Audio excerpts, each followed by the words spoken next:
I'd like to tell you about the strangest secret in the world. Not long ago, Albert Schweitzer, the great doctor and Nobel Prize winner, was being interviewed in London, and a reporter asked him, "Doctor, what's wrong with men today?" The great doctor was silent a moment, and then he said, "Men simply don't think." And it's about this that I want to talk with you. We live today in a golden age. This is an era that man has looked forward, dreamed of, and worked toward for thousands of years. But since it's here, we pretty well take it for granted. We in America are particularly fortunate to live in the richest land that ever existed on the face of the earth, a land of abundant opportunity for everyone. But do you know what happens? Let's take 100 men who start even at the age of 25. Do you have any idea what will happen to those men by the time they're 65? These 100 men who all start even at the age of 25 believe they're going to be successful. If you asked any one of these men if he wanted to be a success, he'd tell you that he did. And you'd notice that he was eager toward life, that there was a certain sparkle to his eye, an erectness to his carriage, and life seemed like a pretty interesting adventure to him. But by the time they're 65, 1 will be rich, 4 will be financially independent, 5 will still be working, 54 will be broke. Now think a moment. Out of the 100, only 5 make the grade. Why do so many fail? What has happened to the sparkle that was there when they were 25? What's become of the dreams, the hopes, the plans? And why is there such a large disparity between what these men intended to do and what they actually accomplished? When we say about 5% achieve success, we have to define success. And here's the definition. Success is the progressive realization of a worthy ideal. If a man is working toward a predetermined goal and knows where he's going, that man is a success. If he's not doing that, he's a failure. Success is the progressive realization of a worthy ideal. Rollo May, the distinguished psychiatrist, wrote a wonderful book called Man's Search for Himself. And in this book he says, "The opposite of courage in our society is not cowardice, it is conformity." And there you have the trouble today. It's conformity. People acting like everyone else, without knowing why, without knowing where they're going. Now think of it. In America right now, there are over 14 million people 65 years of age and over, and about 13 million of these 14 million are broke. They're dependent on someone else for life's necessities. Now, we learn to read by the time we're 7. We learn to make a living by the time we're 25. Usually, by that time, we're not only making a living, we're supporting a family. And yet, by the time we're 65, we haven't learned how to become financially independent in the richest land that has ever been known. Why? We conform. And the trouble is that we're acting like the wrong percentage group, the 95% who don't succeed. Now, why do these people conform? Well, they don't know, really. These people believe that their lives are shaped by circumstances, by things that happen to them, by exterior forces. They're outer-directed people. A survey was made one time that covered a lot of men, working men, and these men were asked this question: why do you work? Why do you get up in the morning? 19 out of 20 had no idea. If you ask them, they'll say, everyone goes to work in the morning. And that's the reason they do it, because everyone else is doing it. Now let's get back to our definition of success. Who succeeds? The only man who succeeds is the man who is progressively realizing a worthy ideal. He's the man who says, I'm going to become this, and then begins to work toward that goal. I'll tell you who the successful people are. A success is the school teacher who's teaching school because that's what she wanted to do. The success is the woman who's a wife and mother because she wanted to become a wife and mother and is doing a good job of it. The success is the man who runs the corner gas station because that's what he wanted to do. The success is the successful salesman who wants to become a top-notch salesman and grow and build with his organization. A success is anyone who is doing deliberately a predetermined job because that's what he decided to do deliberately. But only 1 out of 20 does that. That's why today there isn't really any competition, unless we make it for ourselves. Instead of competing, all we have to do is create. Now, for 20 years, I looked for the key which would determine what would happen to a human being. Was there a key, I wanted to know, which would make the future a promise that we could foretell to a large extent? Was there a key that would guarantee a person's becoming successful if he only knew about it and knew how to use it? Well, there is such a key, and I've found it. Have you ever wondered why so many men work so hard and honestly without ever achieving anything in particular, and others don't seem to work hard and yet seem to get everything? They have the magic touch. You've heard them say that about someone. Everything he touches turns to gold. And have you ever noticed that a man who becomes successful tends to continue to become successful, and on the other hand, have you noticed how a man who is a failure tends to continue to fail? It's because of goals. Some of us have them, some don't. People with goals succeed because they know where they're going. Now think of a ship leaving a harbor, and think of it with the complete voyage mapped out and planned. The captain and crew know exactly where it's going and how long it will take. It has a definite goal. 9,999 times out of 10,000 it will get to where it started out to get. Now let's take another ship, just like the first, only let's not put a crew on it, or a captain at the helm. Let's give it no aiming point, no goal, no destination. We just start the engines and let it go. I think you'll agree with me that if it gets out of the harbor at all, it will either sink or wind up on some deserted beach a derelict. It can't go any place because it has no destination and no guidance. It's the same with a human being. Take the salesman, for example. There is no other person in the world today with the future of a good salesman. Selling is the world's highest paid profession, if we're good at it, and if we know where we're going. Every company needs top-notch salesmen, and they reward those men. The sky is the limit for them. But how many can you find? Someone once said, the human race is fixed, not to prevent the strong from winning, but to prevent the weak from losing. The American economy today can be likened to a convoy in time of war. The entire economy is slowed down to protect its weakest link, just as the convoy had to go at the speed that would permit its slowest vessel to remain in formation. That's why it's so easy to make a living today. It takes no particular brains or talent to make a living and support a family today, so we have a plateau of so-called security, if that's what a person's looking for. But we do have to decide how high above this plateau we want to aim for. Now let's get back to the strangest secret in the world, the story that I wanted to tell you today. Why do men with goals succeed in life, and men without them fail? Well, let me tell you something which, if you really understand it, will alter your life immediately. If you understand completely what I'm going to tell you from this moment on, your life will never be the same again. You'll suddenly find that good luck just seems to be attracted to you. The things you want just seem to fall in line. And from now on, you won't have the problems, the worries, the gnawing lump of anxiety that perhaps you've experienced before. Doubt, fear, well, they'll be things of the past. Here's the key to success, and the key to failure. We become what we think about. Now let me say that again. We become what we think about. Throughout all history, the great wise men and teachers, philosophers and prophets have disagreed with one another on many different things. It is only on this one point that they are in complete and unanimous agreement. Listen to what Marcus Aurelius, the great Roman emperor, said. He said, "A man's life is what his thoughts make of it." Disraeli said this, "Everything comes if a man will only wait. I have brought myself by long meditation to the conviction that a human being with a settled purpose must accomplish it, and that nothing can resist a will that will stake even existence for its fulfillment." Ralph Waldo Emerson said this, "A man is what he thinks about all day long." William James said, "The greatest discovery of my generation is that human beings can alter their lives by altering their attitudes of mind." And he also said, "We need only in cold blood act as if the thing in question were real, and it will become infallibly real by growing into such a connection with our life that it will become real. It will become so knit with habit and emotion that our interest in it will be those which characterize belief." He also said this, "If you only care enough for a result, you will almost certainly attain it. If you wish to be rich, you will be rich. If you wish to be learned, you will be learned. If you wish to be good, you will be good. Only you must then really wish these things, and wish them exclusively, and not wish at the same time 100 other incompatible things just as strongly." In the Bible you read, in Mark 9:23, "If thou canst believe, all things are possible to him that believeth."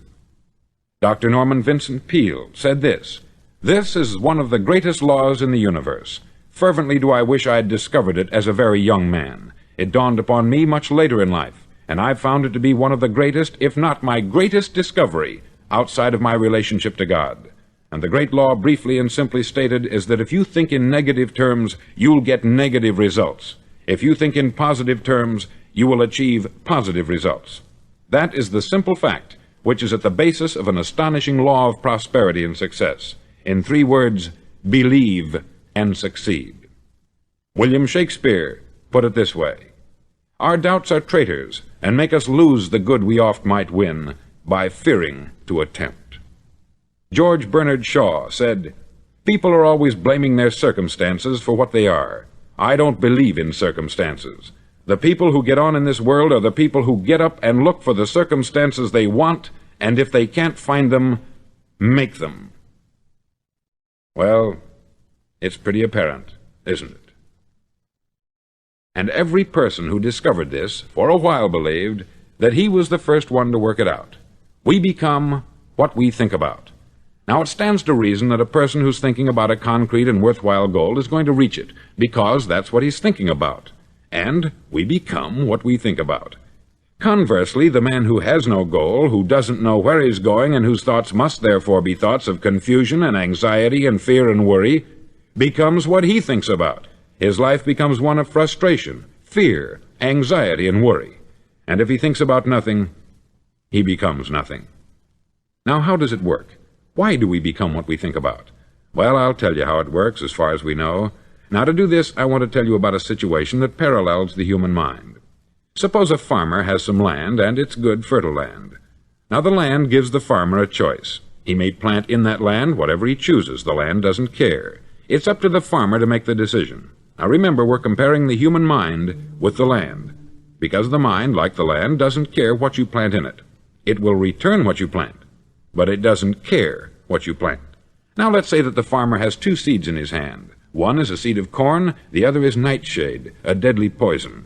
He digs 2 little holes in the earth, and he plants both seeds, one corn, the other nightshade. He covers up the holes, waters, and takes care of the land, and what will happen? Invariably, the land will return what is planted. As it's written in the Bible, "As ye sow, so shall ye reap." Remember, the land doesn't care. It will return poison in just as wonderful abundance as it will corn. So up come the 2 plants, one corn, one poison. Now, the human mind is far more fertile, far more incredible and mysterious than the land, but it works the same way. It doesn't care what we plant. Success, failure. A concrete, worthwhile goal, or confusion, misunderstanding, fear, anxiety, and so on. But what we plant, it will return to us.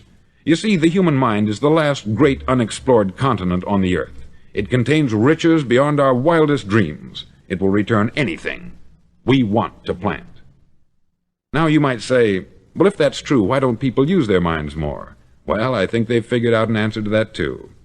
Our mind comes as standard equipment at birth. It's free, and things that are given to us for nothing we place little value on. Things that we pay money for, we value. The paradox is that exactly the reverse is true.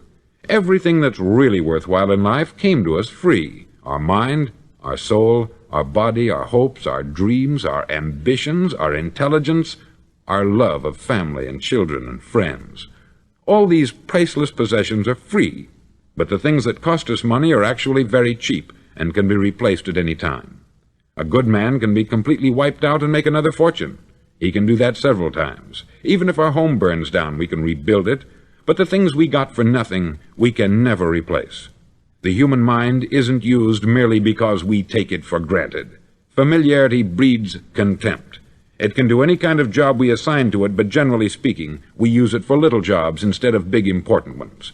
Universities have proved that most of us are operating on about 10% of our abilities. Decide now, what is it you want? Plant your goal in your mind. It's the most important decision you'll ever make in your entire life. Do you want to be an outstanding salesman, a better worker at your particular job? Do you want to go places in your company, in your community? All you've got to do is plant that seed in your mind. Care for it. Work steadily toward your goal, and it will become a reality. It not only will, there's no way that it cannot.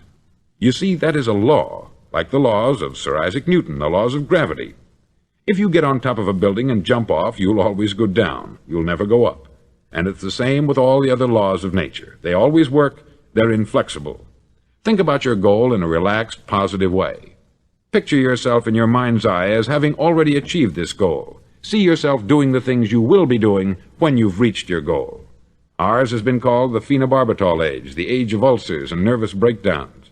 At a time when medical research has raised us to a new plateau of good health and longevity, far too many of us worry ourselves into an early grave trying to cope with things in our own little personal ways, without learning a few great laws that will take care of everything for us. These things we bring on ourselves through our habitual way of thinking. Every one of us is the sum total of his own thoughts. He is where he is because that is exactly where he really wants to be, whether he'll admit that or not. Each of us must live off the fruit of his thoughts in the future, because what you think today and tomorrow, next month and next year, will mold your life and determine your future. You're guided by your mind. I remember one time I was driving through Arizona and I saw one of those giant earth-moving machines roaring along the road at about 35 miles an hour with what looked like 20 tons of dirt in it, a tremendous, incredible machine, and there was a little man perched way up on top with the wheel in his hands guiding it. And as I drove along, I was struck by the similarity of that machine to the human mind.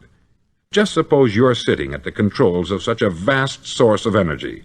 Are you going to sit back and fold your arms and let it run itself into a ditch? Or are you going to keep both hands firmly on the wheel and control and direct this power to a specific, worthwhile purpose? It's up to you. You're in the driver's seat. You see, the very law that gives us success is a two-edged sword. We must control our thinking. The same rule that can lead a man to a life of success, wealth, happiness, and all the things he's ever dreamed of for himself and his family, that very same law can lead him into the gutter. It's all in how he uses it, for good or for bad. This is the strangest secret in the world. Now, why do I say it's strange, and why do I call it a secret? Actually, it isn't a secret at all. It was first promulgated by some of the earliest wise men, and it appears again and again throughout the Bible. But very few people have learned it, understand it. That's why it's strange, and why, for some equally strange reason, it virtually remains a secret.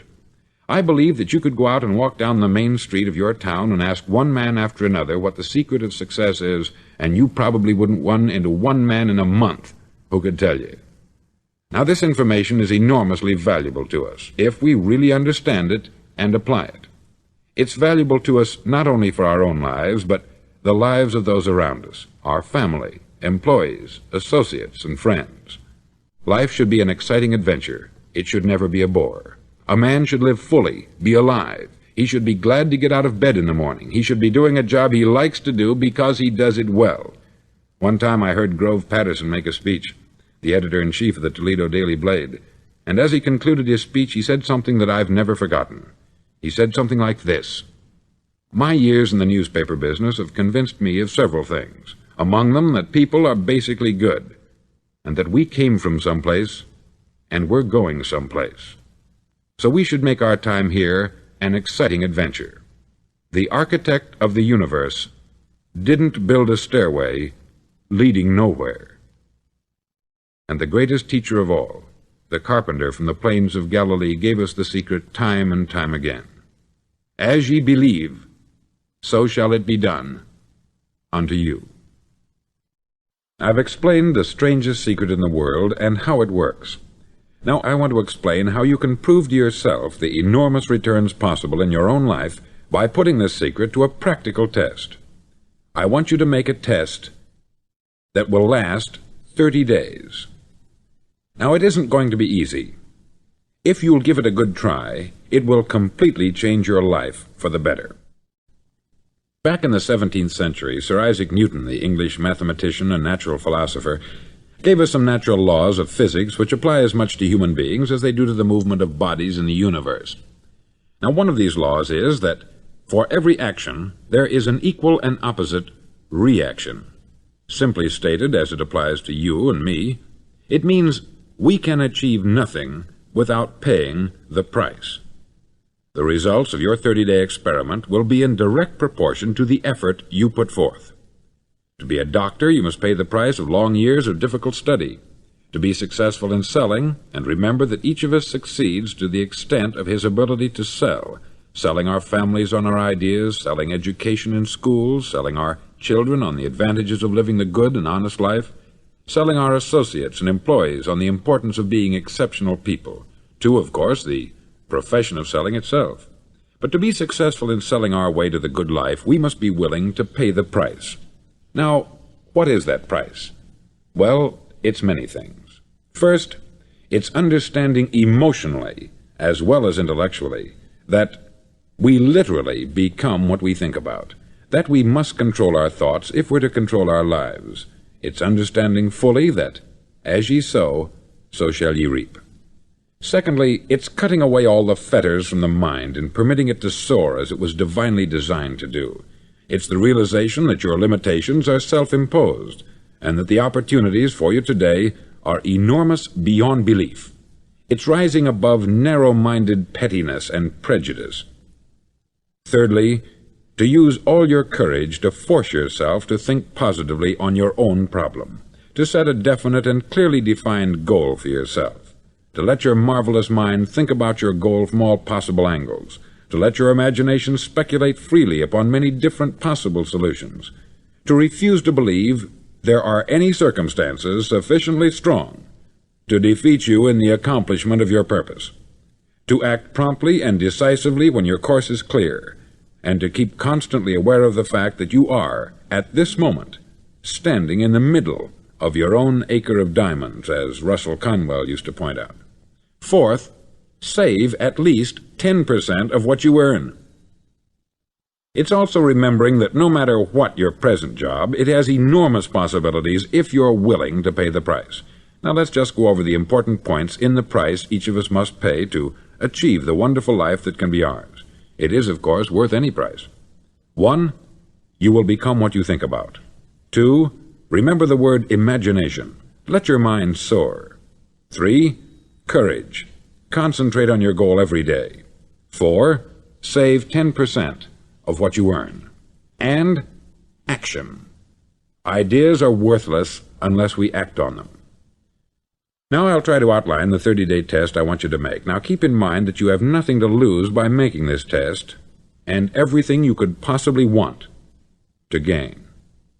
There are two things that may be said of everyone. Each of us wants something, and each of us is afraid of something. I want you to write on a card what it is you want more than anything else. It may be more money. Perhaps you'd like to double your income or make a specific amount of money. It may be a beautiful home. It may be success at your job. It may be a particular position in life. It could be a more harmonious family. Each of us wants something. Write down on your card specifically what it is that you want. Make sure it's a single goal and clearly defined. You needn't show it to anyone, but carry it with you so that you can look at it several times a day. Think about it in a cheerful, relaxed, positive way each morning when you get up, and immediately you have something to work for, something to get out of bed for, something to live for. Look at it every chance you get during the day and just before going to bed at night. As you look at it, remember that you must become what you think about, and since you're thinking about your goal, you realize that soon it will be yours. In fact, it's yours really the moment you write it down and begin to think about it. Look at the abundance all around you as you go about your daily business. You have as much right to this abundance as any other living creature. It's yours for the asking. Now we come to the difficult part. Difficult because it means the formation of what is probably a brand new habit, and new habits are not easily formed. Once formed, however, it'll follow you for the rest of your life. Stop thinking about what it is you fear. Each time a fearful or negative thought comes into your consciousness, replace it with a mental picture of your positive and worthwhile goal. There will come times when you will feel like giving up. It's easier for a human being to think negatively than positively. That's why only 5% is successful. You must begin now to place yourself in that group. For 30 days, you must take control of your mind. It will think only about what you permit it to think. Each day for this 30-day test, do more than you have to do. In addition to maintaining a cheerful, positive outlook, give of yourself more than you've ever done before. Do this knowing that your returns in life must be in direct proportion to what you give. The moment you decide on a goal to work toward, you're immediately a successful person. You're then in that rare and successful category of people who know where they're going. Out of every 100 people, you belong to the top 5. Don't concern yourself too much with how you're going to achieve your goal. Leave that completely to a power greater than yourself.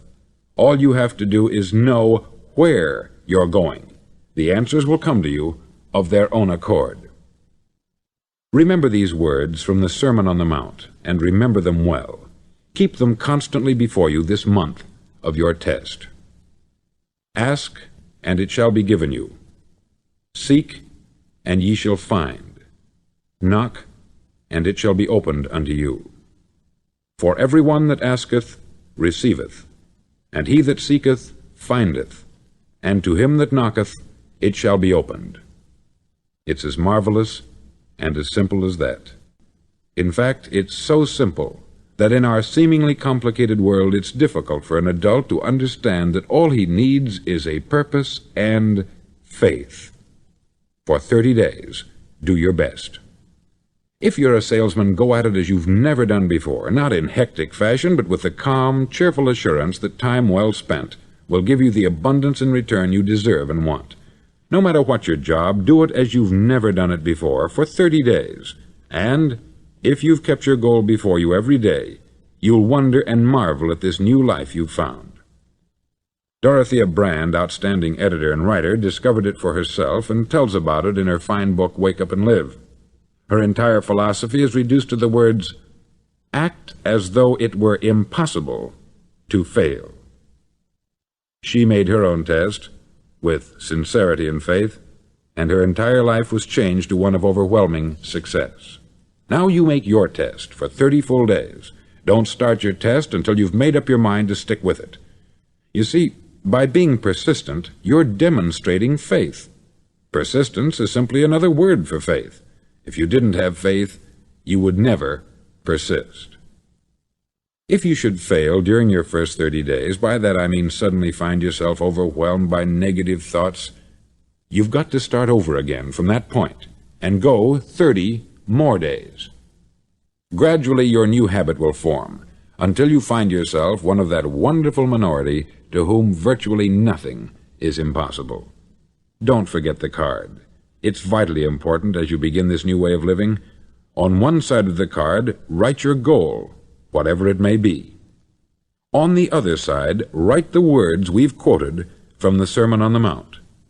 Ask, and it shall be given you. Seek, and ye shall find. Knock, and it shall be opened unto you. Nothing great was ever accomplished without inspiration.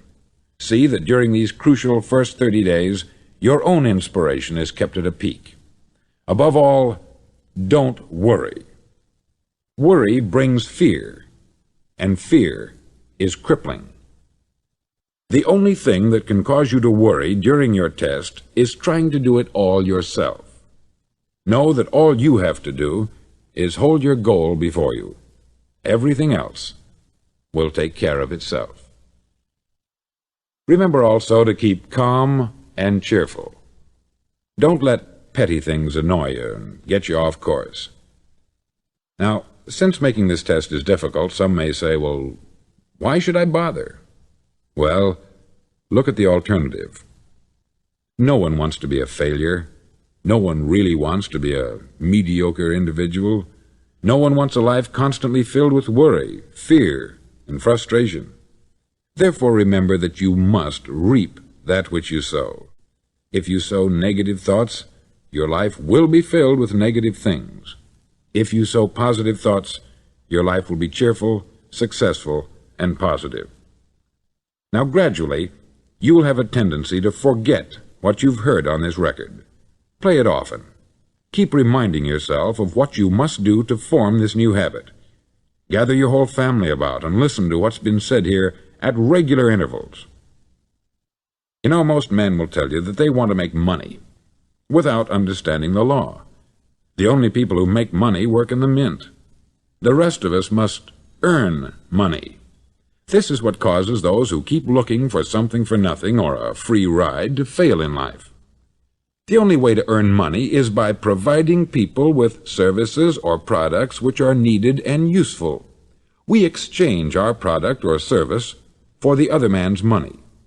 Therefore, the law is that our financial return will be in direct proportion to our service. Success is not the result of making money. Making money is the result of success, and success is in direct proportion to our service. Most people have this law backwards. They believe that you're successful if you earn a lot of money. The truth is that you can only earn money after you're successful. It's like the story of the man who sat in front of the stove and said to it, "Give me heat, and then I'll add the wood." How many men and women do you know, or do you suppose there are today, who take the same attitude toward life? There are millions. We've got to put the fuel in before we can expect heat. Likewise, we've got to be of service first before we can expect money. Don't concern yourself with the money. Be of service. Build, work, dream, create. Do this, and you'll find there's no limit to the prosperity and abundance that will come to you. Prosperity is founded upon a law of mutual exchange. Any person who contributes to prosperity must prosper in turn himself. Sometimes the return will not come from those you serve, but it must come to you from someplace, for that is the law. For every action, there is an equal and opposite reaction. As you go daily through your 30-day test period, remember that your success will always be measured by the quality and quantity of service you render, and money is a yardstick for measuring this service. No man can get rich himself unless he enriches others. There are no exceptions to a law. You can drive down any street in America and from your car estimate the service that's being rendered by the people living on that street. Had you ever thought of this yardstick before? It's interesting. Some, like ministers and priests and other devoted people, measure their returns in the realm of the spiritual, but again, their returns are equal to their service. Once this law is fully understood, any thinking person can tell his own fortune. If he wants more, he must be of more service to those from whom he receives his return. If he wants less, he has only to reduce this service. This is the price you must pay for what you want. If you believe you can enrich yourself by deluding others, you can only end by deluding yourself. It may take some time, but just as surely as you breathe, you'll get back what you put out. Don't ever make the mistake of thinking you can avert this. It's impossible. The prisons and the streets where the lonely walk are filled with people who tried to make new laws just for themselves. We may avoid the laws of man, but there are greater laws that cannot be broken. An outstanding medical doctor recently pointed out 6 steps that will help you realize success. 1. Set yourself a definite goal. 2. Quit running yourself down. 3. Stop thinking of all the reasons why you cannot be successful, and instead think of all the reasons why you can. 4. Trace your attitudes back through your childhood and try to discover where you first got the idea you couldn't be a success, if that's the way you've been thinking. 5. Change the image you have of yourself by writing out a description of the person you would like to be. And 6. Act the part of the successful person you have decided to become. The doctor who wrote those words is a noted West Coast psychiatrist, David Harold Fink, M.D. Do what all experts since the dawn of recorded history have told you you must do. Pay the price by becoming the person you want to become. It's not nearly as difficult as living unsuccessfully. Make your 30-day test. Then repeat it. Then repeat it again. Each time it will become more a part of you until you'll wonder how you could ever have lived any other way. Live this new way, and the floodgates of abundance will open and pour over you more riches than you may have dreamed existed. Money? Yes, lots of it. But what's more important, you'll have peace. You'll be in that wonderful minority who lead calm, cheerful, successful lives. Start today. You have nothing to lose, but you have a life to win.